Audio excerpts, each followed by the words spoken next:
Hey guys, Zack here, and this is my review of Scooby-Doo Mystery Incorporated.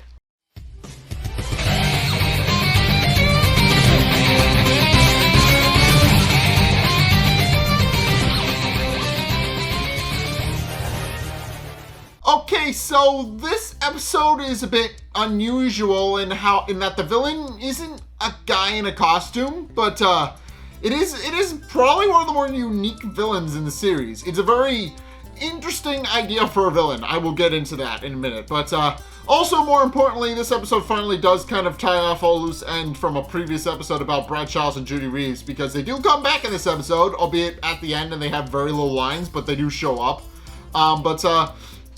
This episode is very unusual. So it starts off with a man named Herbert Feist, who is currently sleeping in his house when he suddenly starts having a nightmare and suddenly wakes up and just exclaims that somebody's after him. He doesn't elaborate. He doesn't explain what exactly it is he doesn't exactly explain what he's seeing. He just runs off exclaiming that something is after him, and his wife, Mrs. Feist, she's a minor character. She's not really important to the story. She's just there, but she does kind of wake up and hears her husband panicking and asks him if he's going to the bathroom to leave the seat down, even though she doesn't seem to understand that he's having a bit of a panic attack. But in any case, Herbert then proceeds to get into his car and proceeds to drive off out of his house into Crystal Cove, and exclaiming all the while that he can't let whoever's after him come after him and catch him and do a bunch of other things. And of course he winds up driving into the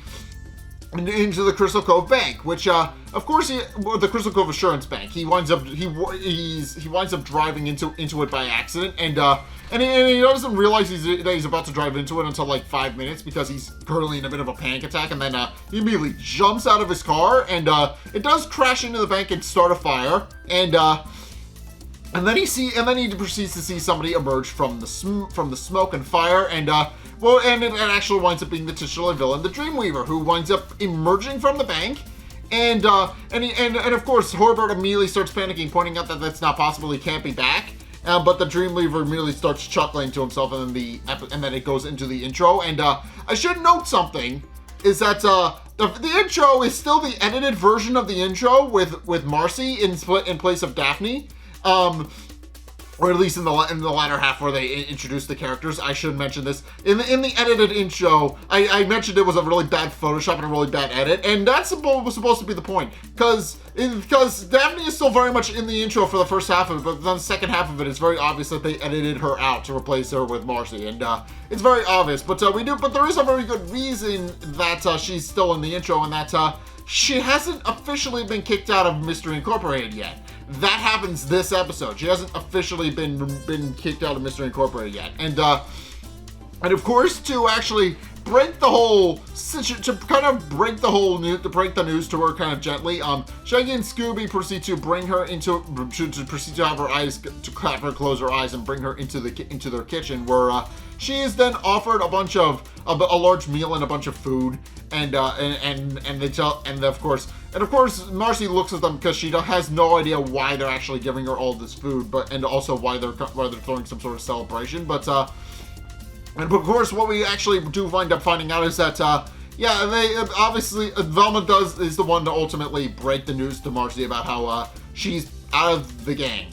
They just kind of rip the Band-Aid off. They explain how Marcy is now officially out of the gang because now Daphne has officially come back and rejoined, and of course she points out that they're very sorry that they had to kick her out, but of course nobody wants to, but they always work together as a quintet. They've always worked together as a group of five, and of course Marcy is very heartbroken about the fact that she no longer is allowed to be in the gang, so she immediately leaves.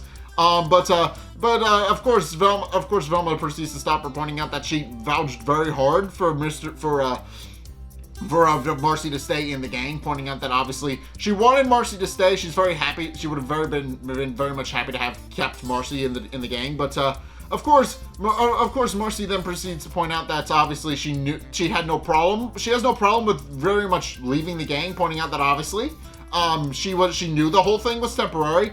she knew of one day soon she would eventually have to lead the gang once Daphne came back. But she also points out that she's never had a friend before, and points out that she's very sad about the fact that Velma didn't fight harder for her, and points out that she would very much have liked if Velma had put her friendship before Mystery Incorporated. And then she proceeds to leave, and Velma is very upset about this whole, very much upset about the fact that she had to break her friend's heart. So she goes back to the gang with a bit of a sullen look on her face. Meanwhile, Marcy then proceeds to get called by Mr. E.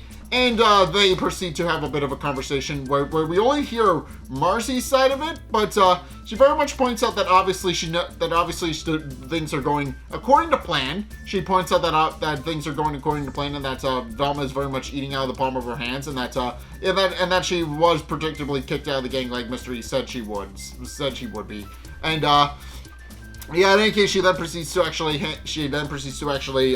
up on Mr. E. While of course, the gang just discussed the fact that they had just kicked somebody out of the gang. And as Daphne puts it, they've never had to do that before. They've never had to kick somebody out. And of course, they then proceed to point out that obviously that's a very big problem. They've never had to do something like that before. They've never had to actually kick somebody out, and Daphne remarks that she may be too upset to eat, and Scooby and Shaggy, who are currently in the middle of just horfing down food, then respond that they're too sad to eat either. But in that case, Fred then proceeds to point out that there is something that he always does whenever he feels sad, and of course everybody predictably points out that it's probably traps, and he does kind of do a no.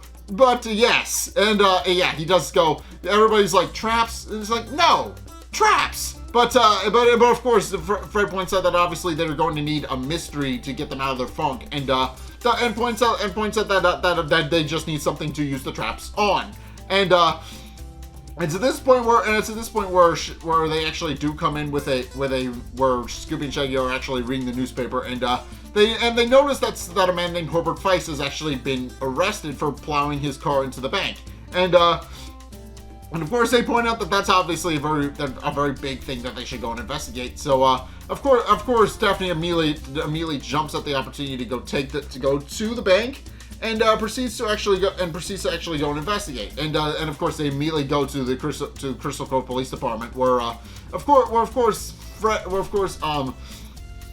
course Sheriff Stone has actually arrested Herbert on the grounds that he just blew up a bank, and of course they immediately come to him, asking him some questions regarding how it seems like everybody's just there is indeed an accident, and they were wondering if they could come and help, and ask him what the sheriff knows about Herbert Feist, and Sheriff Stone immediately denies knowing anything about Herbert, and is very cagey about the whole thing, but does point out that he is very much a thief.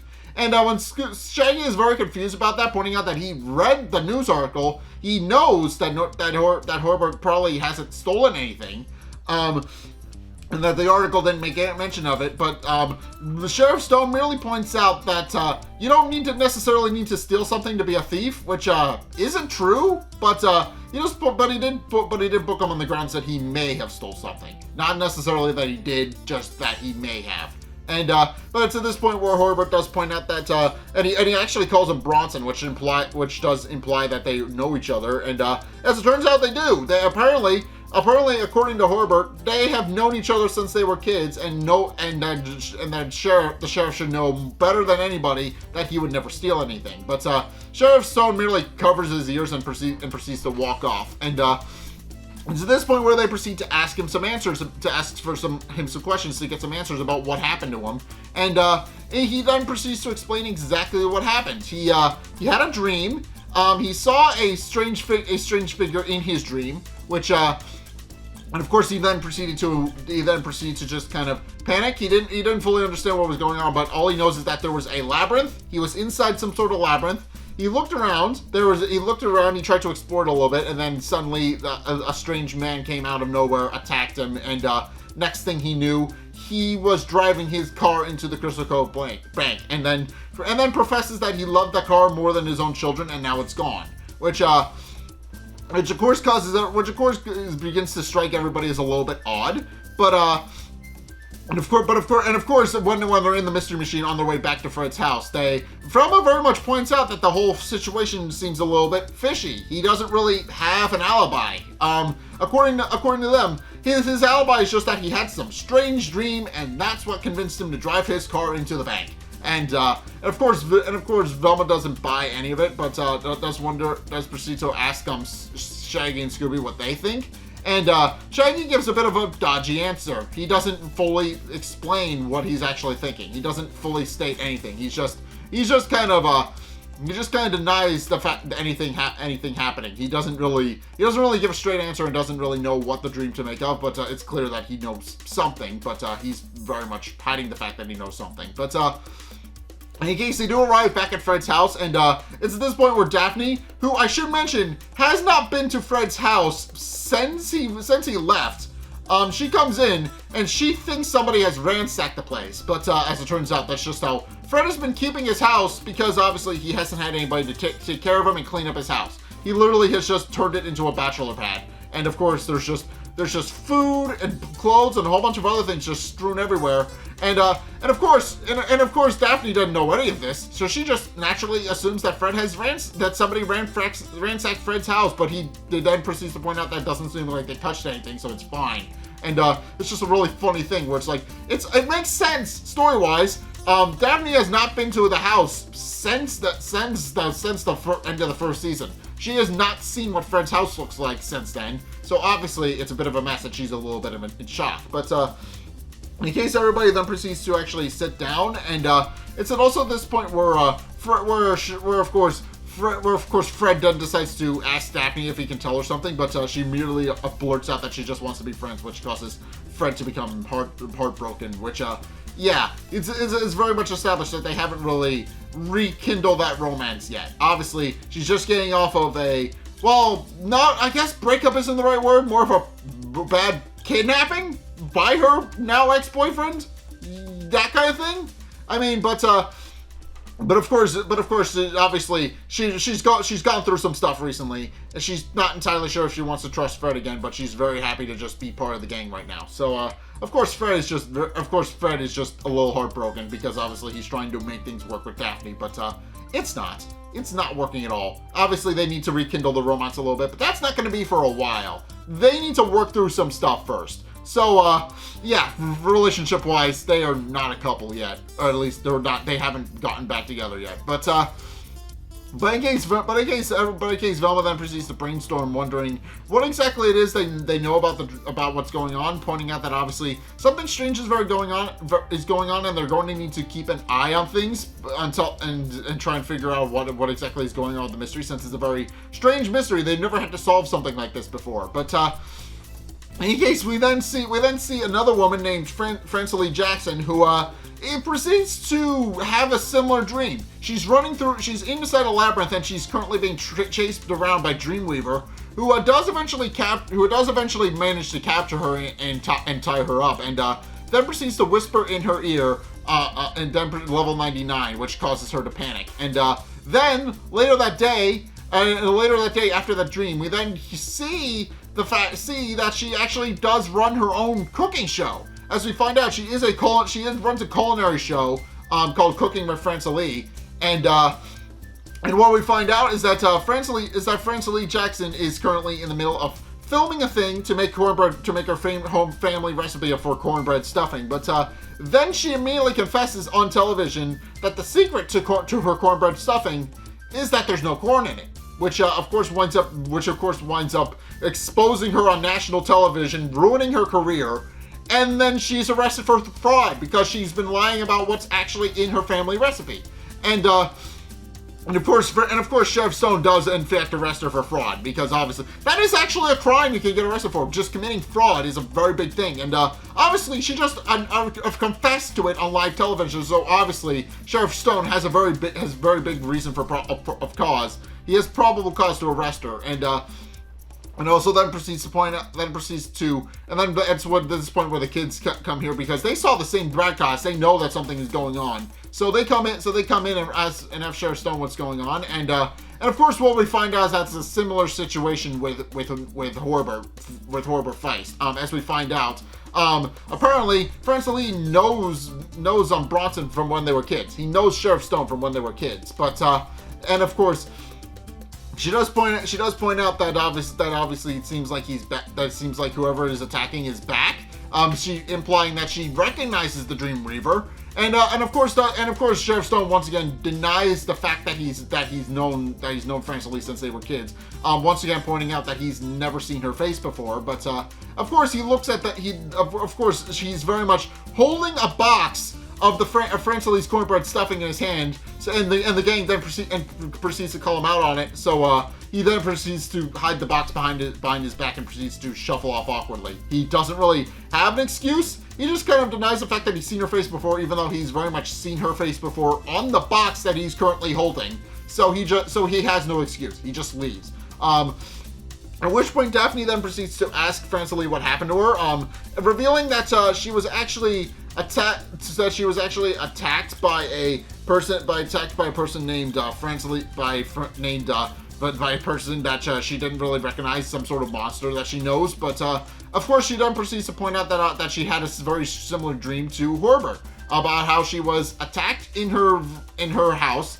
She was attacked in a dream, and then he whispered 20-sided die, and then he proceeds and level 99, and then proceeds to actually be shuffled off and be carried off, and then she proceeds to defraud herself on national television and claim that she loved the recipe more than her own children, and that now it's gone forever, which of course, once again strikes Velma as odd, and she does indeed make another mental note of that. But as we find out, she then proceeds to name drop a man named Melvin Keisterbaum, who she points out is most likely the next person on the Dreamweaver's hit list, and tells them that they need to keep an eye on him and make sure nothing bad happens to him. And of course, Daphne immediately recognizes that name and actually drives the mystery machine with everybody else in it off to her neighborhood, because as it turns out, Melvin Keisterbaum is a neighbor of hers. He lives across the street from her. He's also filthy rich, like the Blakes are. So he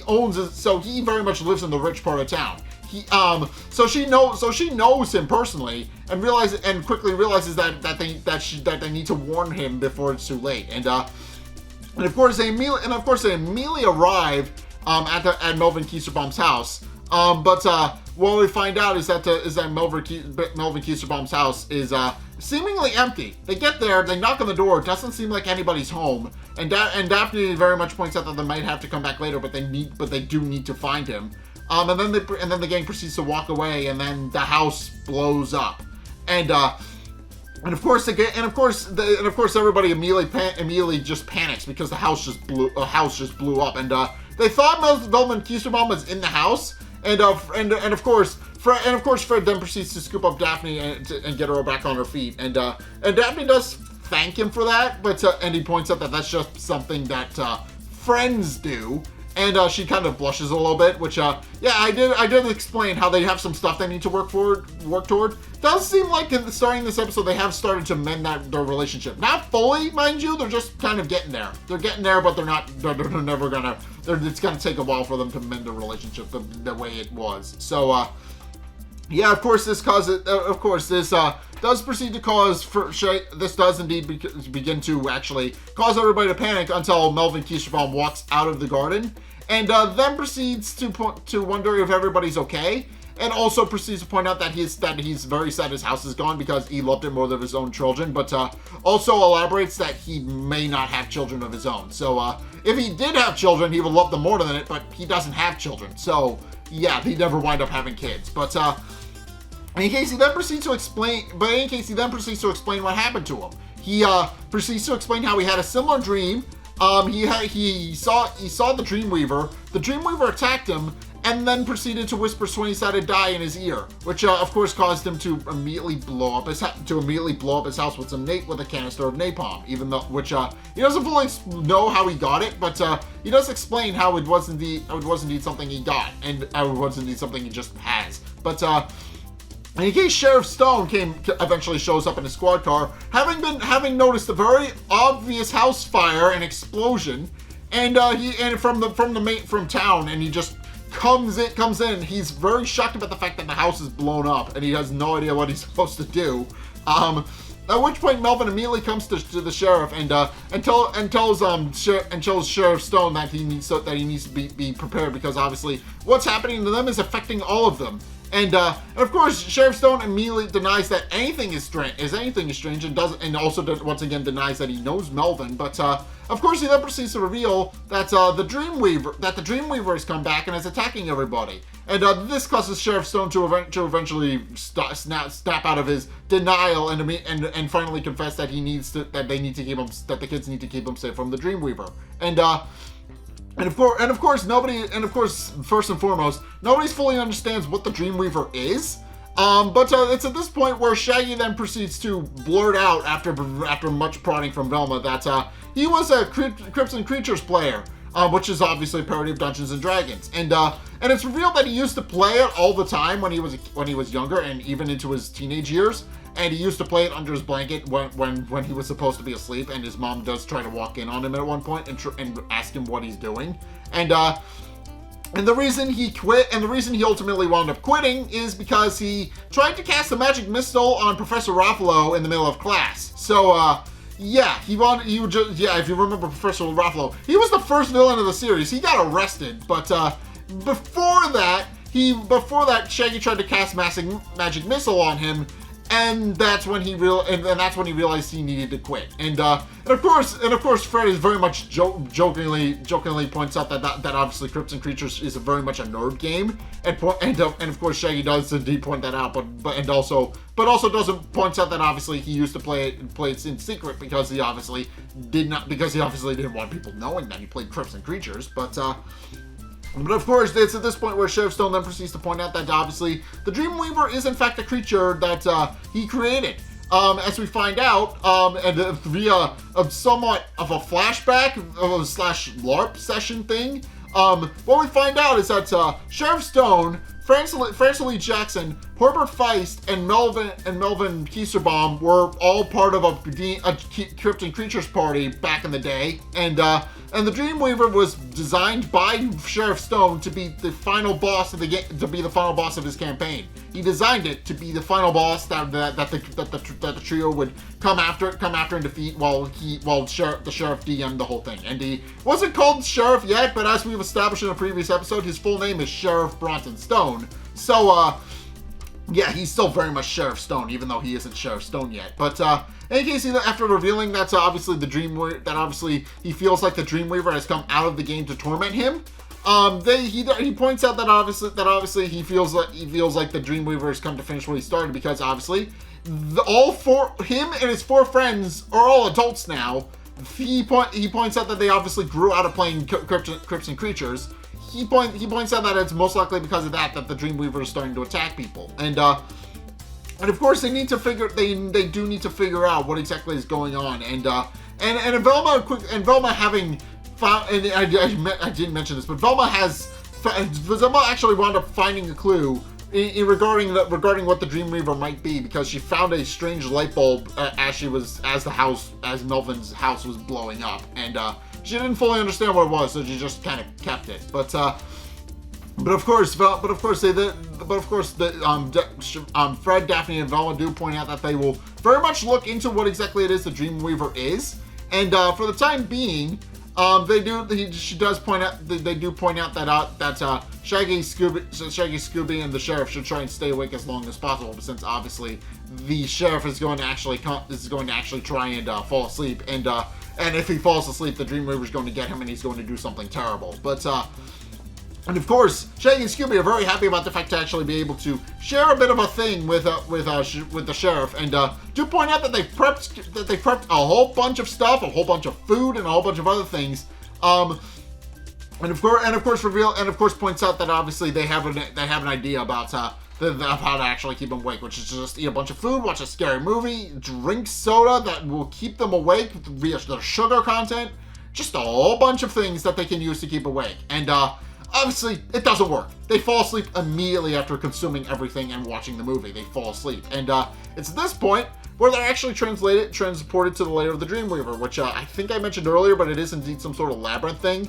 Of course, the Dreamweaver. Of course, Sheriff Stone immediately starts panicking, and Scooby looks around, wondering where they are and what it is. But of course, Sheriff Stone points out that they're in the lair of the Dreamweaver, and that he designed it, and very much points out that they need to find a way out, and or otherwise the Dreamweaver is going to catch them and try to cast spells on them. So the trio immediately try to run through the labyrinth that is the Dreamweaver's lair, with Sheriff Stone leading the charge, because as he designed the dungeon, he knows the way out like the back of his hand. So yeah, they do eventually. So with Sheriff Stone leading, and I should mention, the labyrinth of the Dreamweaver is just really interesting visually. It is just a really cool concept, and it looks really neat. But eventually, Sheriff Stone does eventually find the exit, and Shaggy, and Scooby do head toward the exit, and do point out that and are about to escape when the Dreamweaver emerges from the exit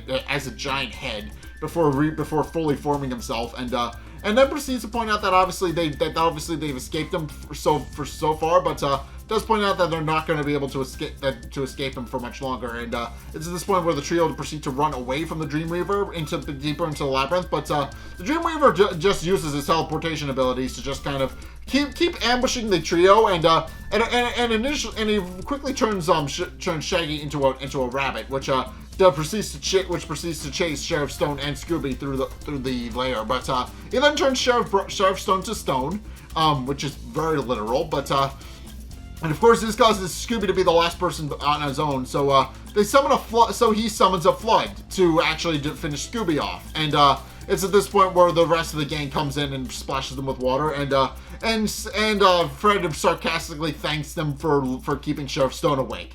And of course, this is this point where Velma reveals that she doesn't fully understand what the light bulb she found is. She doesn't fully understand what it does or what it is, but does notice that's very strange and she's never seen something like it before. And of course, she points out that obviously they need to figure out a way to actually stop it, and figure out what exactly it is that's going on. But of course, it's at this point where Shaggy just kind of wakes up and tries to figure out what's going on as well, pointing out that obviously the Dreamweaver was a very strange creature, and it's at this point, and of course, they do decide to ask Sheriff Stone if he still has the sheet that he made regarding the Dreamweaver and its stats and all those things. And of course, Sheriff Stone pulls out the piece of notebook paper that drew the Dreamweaver on, pointing out that he keeps it on him in case he ever wants to play a game of Crypts and Creatures. And of course, they obviously grew out of Crypts and Creatures, so he's just been keeping it around in his pocket. But of course, Shaggy immediately knows something is very strange about the Dreamweaver, and does proceed to actually point out that that he notices something strange and inconsistent with the Dreamweaver, and that's according to Shaggy, he's holding it in his main hand and not his offhand, which of course is very strange. Which of course nobody else in the gang actually understands except for Velma. But she does eventually figure out that obviously that means that the Dreamweaver is left-handed when he's supposed to be right-handed. Or rather, he's supposed to be, and obviously that's a very strange thing to bring up, but so they note that it seems like they have some information regarding the Dreamweaver, and now they have everything they need to actually go in and capture him, but it is at this point where Velma actually, as they're prepping to actually go and get ready to capture the Dreamweaver, Velma winds up getting a call from Mr. E, who then proceeds to just kind of scold her for kicking hot dog water out of the gang. He very much points out that obviously Marcy should have been continue to be part of the gang, but Velma points out that she has her faith in her friends, and that obviously she points out that they work well as a team. But of course, Mr. E points out that she's made several mistakes, and points out that kicking Marcy out of the gang was just the second one of those. And does wonder if she actually is committed to actually saving the town, but Velma just hangs up and claims it was a wrong number.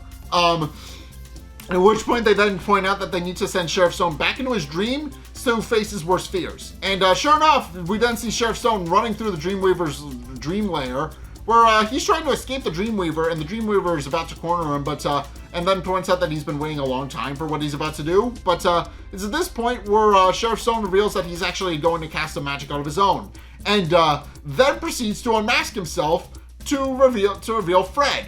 Which, of course, causes the Dreamweaver to panic because he has no idea why Fred is there. But then all we really see is that Fred is chanting "confess," and he then proceeds to unmask himself again to reveal Daphne, who also tells the Dreamweaver to confess, and then it's like goes through to Velma, Shaggy, and finally Scooby, all telling him to confess, and eventually the person controlling the Dreamweaver wakes up, and it's revealed to be Herbert Feist. As it turns out, he was the one who was responsible for the Dreamweaver, and we do find out how he did it. As it turns out, there was no physical costume to unmask. He designed a special helmet to create the Dreamweaver projection. As it turns out, he created a special helmet, and Velma did eventually figure out that the light bulb she found was actually meant to simulate REM sleep. So he designed it to generate nightmares, and the helmet, which we do find out Frey is actually wearing. He somehow snatched the helmet off of Herbert Feist while he was sleeping. I'm not entirely sure how he did that, but the helmet actually simulates dream sleep, and it's designed to actually simulate a nightmare, and is designed to actually create the labyrinth in the person's head and make them lucid dream. So yeah, that's how the Dreamweaver is established to work. And of course they do find, and then of course what we find out is that obviously he lied about actually seeing the Dreamweaver in the bank, because obviously the Dreamweaver is established to be a dream-related creature. So the fact that it shows up physically in the bank, it's implied that he lied about that. It's implied that he lied about seeing the Dreamweaver, but in the cold open. But and of course Sheriff Stone, and of course what we find out is that he had actually been embezzling money from the Crystal Cove Assurance Bank to actually create his Dreamweaver helmet, but proceeds to point out that obviously he did that, but then Sheriff Stone points out that that's not a probable cause to arrest him, but does wonder why he did it. And what we find out is that Herbert Feist has actually lost his Crypts and Creatures character in a fight with the Dreamweaver.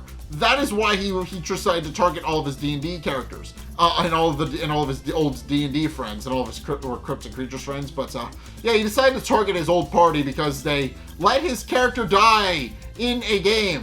And obviously, that's not a good enough reason to just make people commit horrible crimes in the name of the Dreamweaver.